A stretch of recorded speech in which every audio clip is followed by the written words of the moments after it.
Vai lá, Baracê. O Rodrigo manda para nós. Dizem que a comunicação do governo é ruim, mas a mídia hereditária não quer divulgar notícias da agenda positiva do governo. Como melhorar a comunicação? Ora, meu caro Rodrigo, Bom descobriu que os veículos de comunicação são os nossos inimigos? São adversários? Eles defendem uma classe social que não é a que nós pertencemos? Olha, você descobriu isso, eu descobri isso, mas falta o governo Lula descobrir isso. Porque a lógica é esse, é que nem tentar agradar mercado. Né? Vamos fazer uma política para agradar o mercado. Sabe quando é que o mercado vai ficar alegre? É quando um governante de esquerda morrer. Aí eles ficam alegres. Que entra um cara... Sabe que o mercado fica feliz? É com o Milei. Milei fica bacana, com o Bolsonaro, Guedes, aí o mercado fica ótimo. Né? Um cara progressista, ele não vai agradar o mercado. O mercado defende interesses que não são interesses humanos, não são interesses sociais. Eles estão numa outra perspectiva, num outro planeta. Eles se conectam com outro tipo de gente, de outros clubes, que não são clubes que nós pertençamos. A mesma coisa os veículos de comunicação, a mídia hereditária, como você citou. A mídia hereditária defende grupos econômicos. A mídia hereditária não precisa nem ter lucro, porque o lucro dela é o lucro indireto, é na defesa, na defesa de pautas econômicas, no ativismo econômico e o ativismo político, inclusive subliminar. A gente viu agora a Rede Globo fazer 60 anos de existência, fizeram a festa, aí reúne os melhores artistas, os melhores esportistas, os melhores escritores, os melhores novelistas, roteiristas e cenógrafos, enfim. O que de mais potente na cultura do país, que atrai a atenção da sociedade, foi capitaneado por uma empresa que fez, durante 60 anos, uma espécie de ativismo político ideológico, uma lavagem cerebral em grande parcela da sociedade brasileira, normalizando e doutrinando uma série de princípios que têm uma raiz econômica. E agora eles não falaram, né, nos 60 anos da Globo, como é que a Globo, de onde veio o dinheiro da Globo, o dinheiro inicial. Que o Roberto Marinho não tinha dinheiro para fazer a Globo. Ninguém fala que o dinheiro veio dos Estados Unidos, de dois grupos norte-americanos, Grupo Time e Grupo Life. Ninguém fala que a Globo completou 60 anos em 1965, que ela foi fundada, em abril de 65, um ano depois do golpe militar. O que leva um empresário de comunicação a criar um veículo de comunicação numa ditadura? Se não para se locupletar e se servir também como instrumento de operação ideológica da ditadura. Né? Então é isso. A mídia hereditária ela sempre será adversária das pautas progressistas. É possível enfrentar e derrotar? É possível, porque no México aconteceu esse enfrentamento. A mídia no México, os principais veículos de comunicação, eles têm o padrão da Rede Globo de televisão, o poder da Rede Globo de televisão no México, junto com a estrutura arcaica, e com detalhe, né, eles são vizinhos dos Estados Unidos. Muitas empresas que operam no México são empresas de capital norte-americano.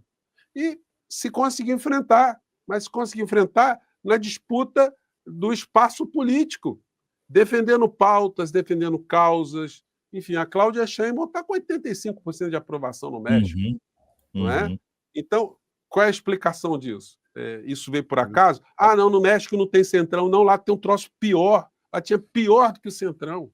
Lá não tinha igreja. A Igreja Católica no México é extremamente reacionária, que detonou, inclusive, na campanha eleitoral de Cláudia Sheinbaum, a Cláudia Sheinbaum, que é judia, comunista, evidentemente ela não fala que é comunista, ela fala que é humanista, mas é judia, ambientalista, mulher. Então, a gente tem que aprender com essas experiências, né? Não é pouca coisa, não. Agora, nós que ficamos nas redes aqui, a gente fica inquieto, porque a gente fica vendo o desenvolvimento paquidérmico da área de comunicação de governo. Tem muita coisa para apresentar. E entrando numa comunicação, como uma comunicação de via de duas mãos, vai possibilitar, inclusive, o governo saber o que está acontecendo.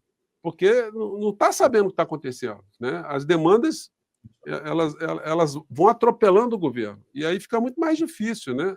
Para todos nós e para o governo também, né? Muito Muito bem. Eu bom. vou pedindo para o pessoal continuar a mandar Especialista. superchat. Não vamos deixar para o final, certo? Isso. Maravilhoso. Fechou aí os recados, Biraci?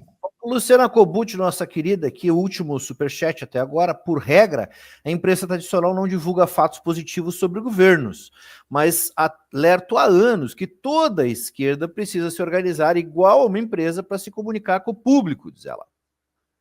Olha, Luciana, a gente tenta fazer isso, né? Tanto é que nós estamos nas redes aqui, todos nós, a gente colabora muito uns com os outros, todos os canais aí progressistas têm uma camaradagem, a gente vai se oxigenando, a gente vai se posicionando, mas olha só, o nosso movimento ele não tem uma liderança, nós não temos uma liderança política que faça o amalgamento de todos nós.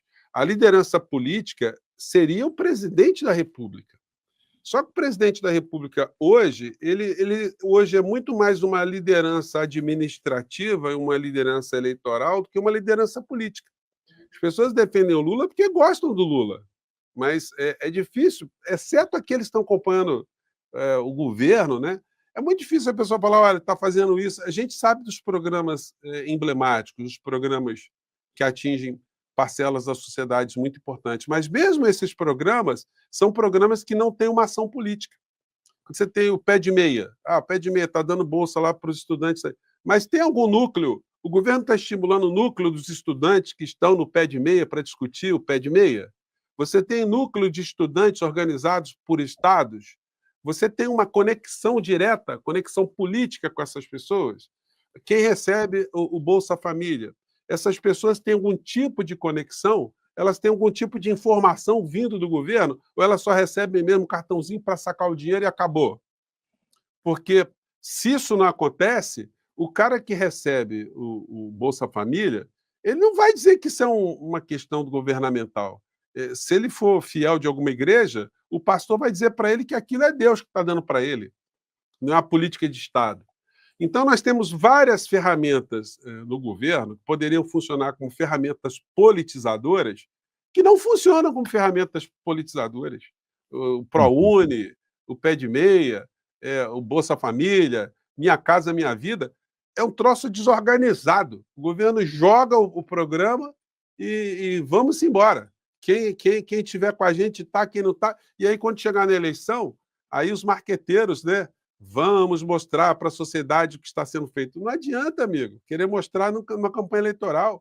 Só por sorte a gente vai se dar bem, porque a doutrinação contrária dos grandes veículos de comunicação, de igrejas, da extrema-direita, de redes sociais poderosas, de tudo isso junto, são forças muito grandes de pessoas no parlamento brasileiro, ocupando as redes também.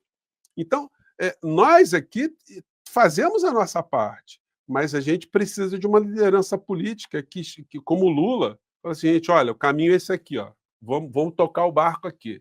Vocês estão com a gente aqui? Ó, nosso projeto de país é esse aqui, ó. Queremos fazer essa transformação aqui.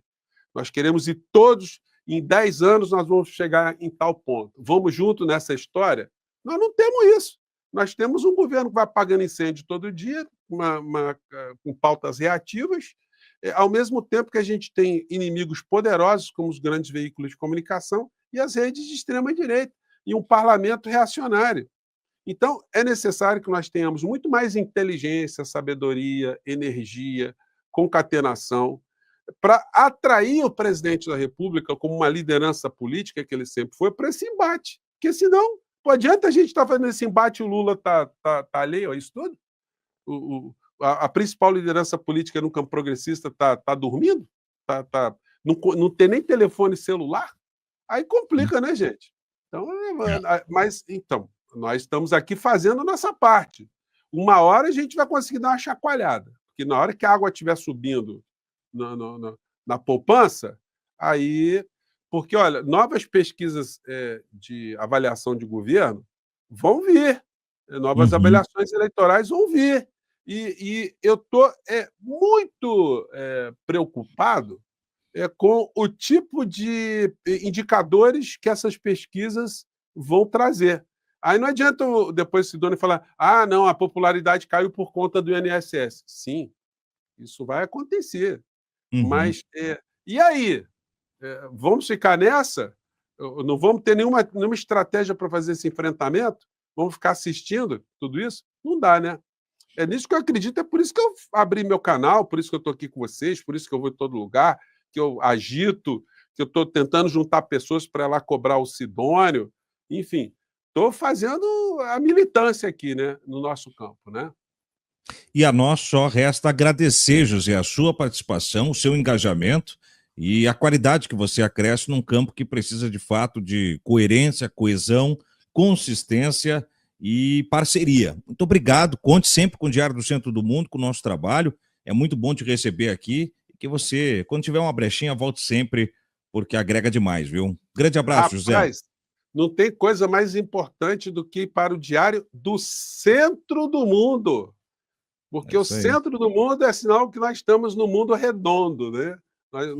Nós somos terrabolistas, terra esferistas, terra redondistas. É bom estar com vocês aí. Não vamos para as margens, não. Um grande abraço. Até mais, José. Valeu.